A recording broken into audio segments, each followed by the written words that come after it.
como estão todos aqui no grupo Jovem Luiz Sérgio. Hoje a gente tem um tema muito interessante e vai falar sobre o retorno ao pátria espiritual, né? O que acontece depois da morte, como são as sensações, a lucidez, o acolhimento espiritual. É um tema vasto, sim, é grande. A gente vai tentar passar pelos principais pontos, mas é um tema que recorrentemente tem que se voltar a estudar um pouco, né? Para a gente poder calibrar as nossas perspectivas para o nosso futuro, né? Ainda mais com a saída do plano espiritual, do plano material para o plano espiritual de forma definitiva, né? Vamos falar um pouco sobre isso também. Vou começar aqui com uma prece e eu vou seguir pelos pontos principais desse estudo. Jesus querido e amado Mestre, muito obrigado, Senhor. Ajuda, ampara, protege, fortalece a cada um de nós. Que Luiz Sérgio, esse amigo querido, possa amparar e proteger de todos esses momentos. Auxilia e ampara todos os jovens da Casa do Caminho. E que possamos, Senhor, estar sempre contigo. Possamos centrar no tema dessa aula, né, tão importante para cada um de nós. E que possamos estar sempre com Deus, hoje, agora e sempre, que assim possa ser, graças a Deus. Então, quando a gente fala do retorno à parte espiritual, né, da morte em si, né, e a gente sabe que é a morte do corpo físico, pois somos espíritos imortais que vivemos muitas vezes antes dessa vida e viveremos muitas vidas depois, e que nossa verdadeira pátria é a pátria espiritual. Essa será para todo sempre, diferença da condição carnal, que é uma condição de momento. Mas, quando a gente fala de morte, tem sempre uma expectativa do que vai acontecer depois disso, né? Então vamos destacar algumas questões. Para o espiritismo, né, a nossa crença, existem três coisas no universo: Deus, Espírito e matéria. Então é a trindade espírita. E aí é uma coisa muito tranquila, porque o que não é Deus, não é Espírito, é matéria. É uma simplificação de toda a existência do universo. Um espírito, quando ele é criado, ele em si, né, desde o princípio espiritual, até se tornar um espírito verdadeiramente dito, ele em si já é imortal. Ele não consegue mais morrer. Morrer com a condição, né, das outras crenças de realmente sumir. Ele consegue se metamorfosear, e aí, tipo, como se fosse a questão da borboleta, de sair do casulo, voltar ao estado de larva novamente, ficar fazendo isso, né, botar ovo, botar larva, metamorfosear. Ele consegue ir, sair, estar encarnado em algum momento em sua existência, e depois retornar à parte espiritual. Primeira coisa desse conhecimento, né, que nos dá, e isso é falado por diversos espíritos através da psicofonia de diversos médiuns muito sérios, é que a gente não vai morrer. E nós somos herdeiros de nós mesmos. Isso crava uma diferença na análise da vida, na análise das nossas condições, na análise de tudo que nós somos.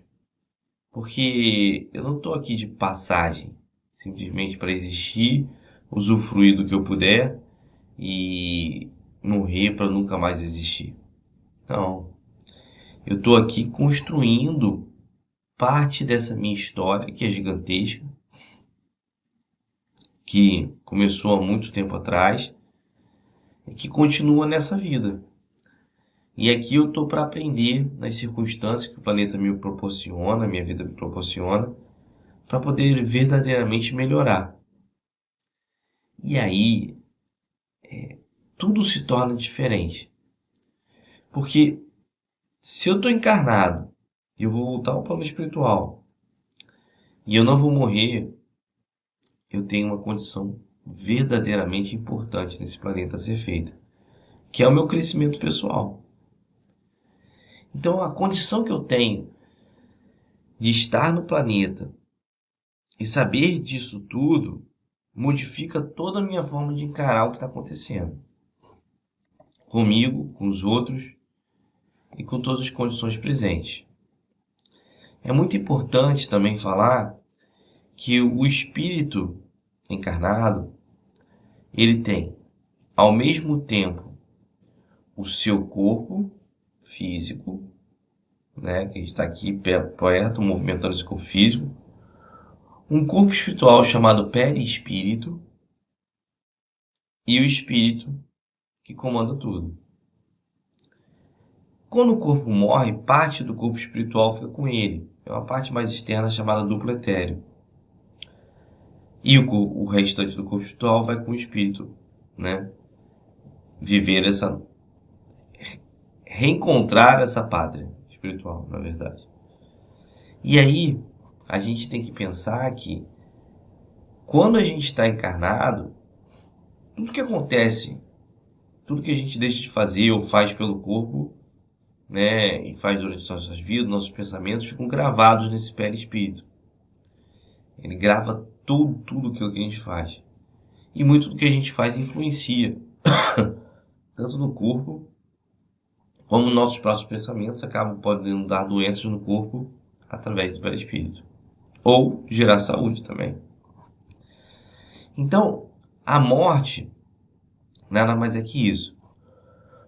Mas eu gostaria de ressaltar que no início da minha fala, eu falei que quando definitivamente a gente retorna ao plano espiritual, com a morte, né? Porque toda noite, quando a gente dorme, a gente se desprende do corpo, nosso corpo físico. E nosso espírito permanece ligado ao perispírito, e o perispírito é o corpo.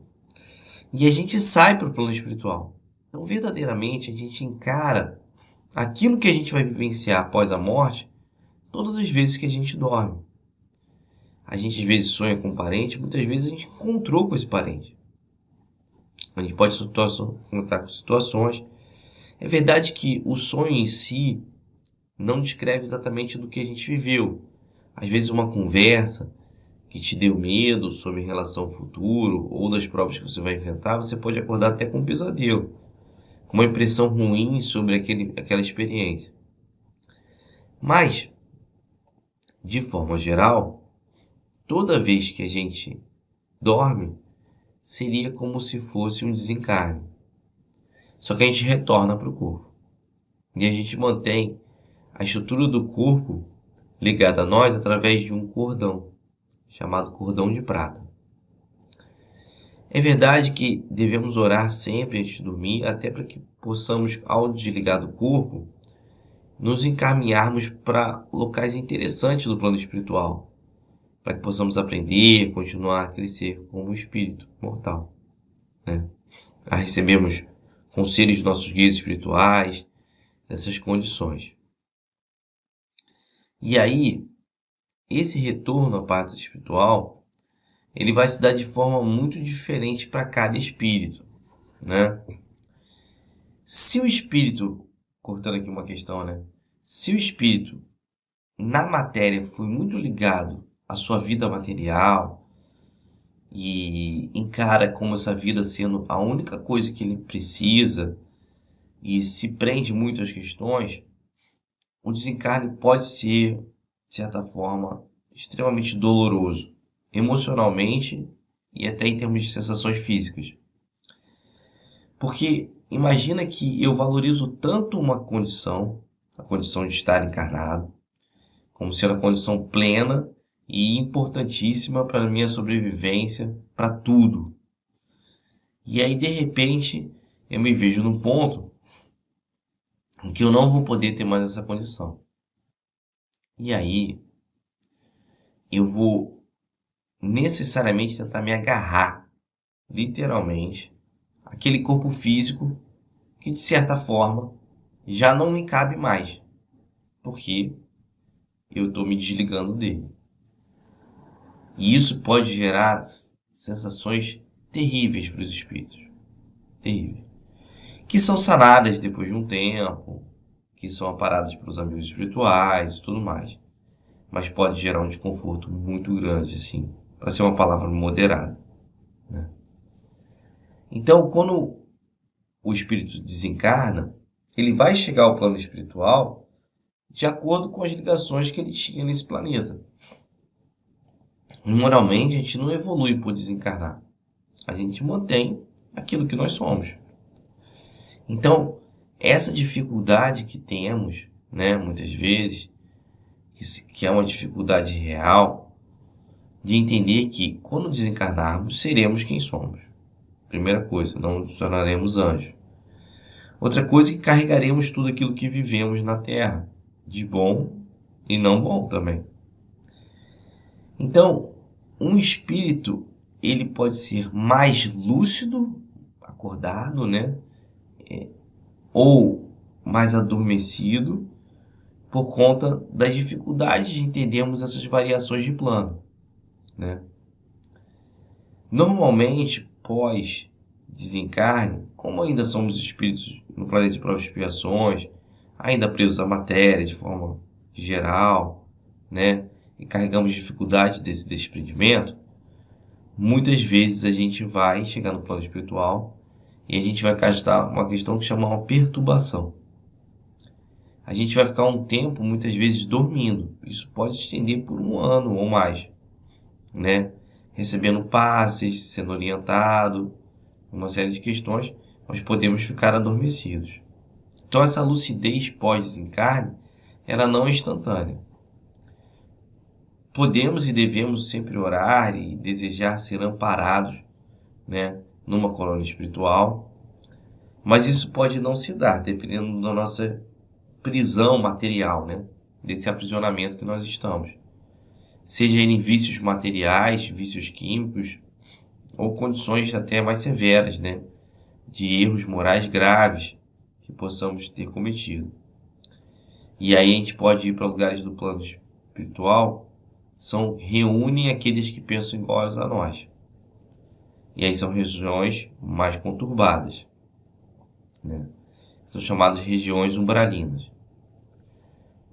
Mas, mesmo esses espíritos que possam estar vivendo essas condições, essa condição não é eterna, né? É um período até de uma expiação pela conduta e pela responsabilidade dos próprios atos, né? Mas é uma condição que, se o espírito quiser, se ele fizer prece, se ele orar, ele pode deixar esse ambiente e ser amparado e protegido pelos mesmos guias espirituais, que às vezes ele nem conhecia, que os protegiam durante sua própria vida. Sejam eles encarnados, como mães, parentes e tal, etc., ou desencarnados, como mentores, anjos guardiões e assim por diante. Então a gente tem que ter conosco a certeza que o amparo virá, que a gente pode fazer prece para esse amparo. Desencarnei, estou num lugar um pouco mais difícil, ora. Aliás, devemos orar para quase tudo nessa vida, né? Essa imagem que eu deixei aqui, né, do cemitério meio preto e branco, é para fazer um contraste um pouco também com essa condição que a gente tem em relação à morte, que é uma condição que a gente tem que começar a se habituar e pensar sobre o efeito da morte nas nossas vidas, né? Outro dia eu estava pensando sobre isso, né? Eu tenho 2 filhas e eu falei, e se eu morresse agora? E aí é aquela coisa que a gente já se trai na fala. Eu não tenho 2 filhas. Deus me entregou 2 espíritos para nessa vida eu orientar como filho.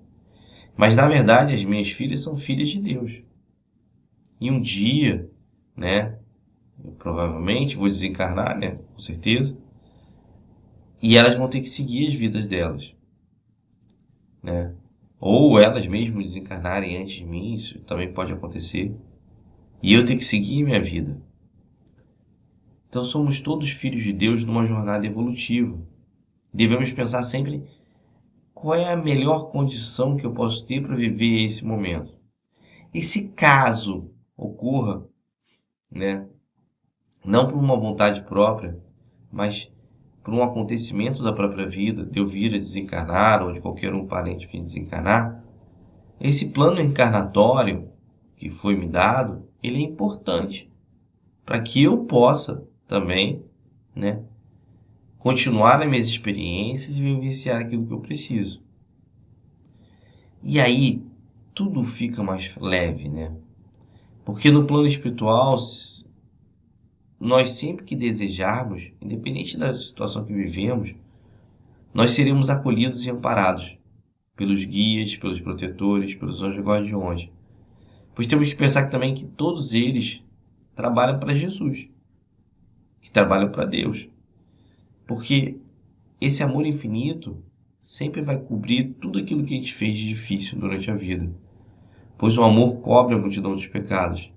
Nós que temos que ir em direção a Deus, pois Deus sempre está indo na nossa direção.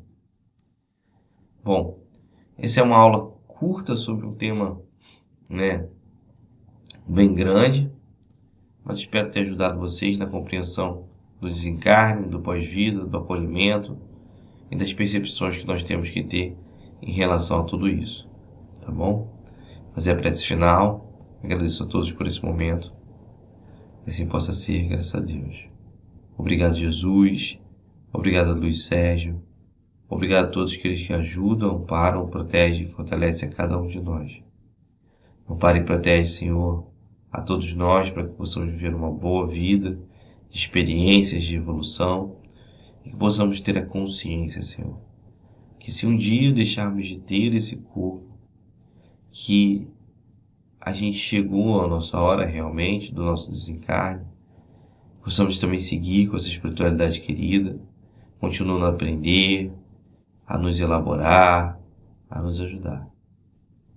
Seja sempre teu nome, Senhor, em nome de Luiz Sérgio, em nome de todos os amigos espirituais que amparam, protegem e auxiliam a cada um de nós, em nome de Deus acima de tudo, graças a Deus.